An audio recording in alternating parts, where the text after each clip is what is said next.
تعالیٰ ہے۔ آج تمہارے لیے سب پاکیزہ چیزیں حلال کر دی گئیں، اور اہل کتاب کا کھانا بھی تم کو حلال ہے اور تمہارا کھانا ان کو حلال ہے، اور پاک دامن مومن عورتیں اور پاک دامن اہل کتاب عورتیں بھی حلال ہیں، جبکہ ان کا مہر انہیں دے دو،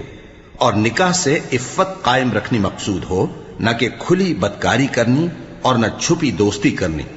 اور جو شخص ایمان کا منکر ہوا اس کے عمل ضائع ہو گئے اور وہ آخرت میں نقصان پانے والوں میں ہوگا۔ مومنو،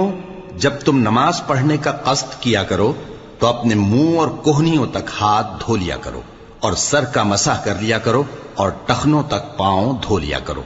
اور اگر جنابت کی حالت میں ہو تو نہا کر پاک ہو جایا کرو، اور اگر بیمار ہو یا سفر میں ہو یا کوئی تم میں سے بیت الخلا سے ہو کر آیا ہو یا تم نے عورتوں سے مقاربت کی ہو، پھر تمہیں پانی نہ مل سکے تو پاک مٹی لو اور اس سے منہ اور ہاتھوں کا مسح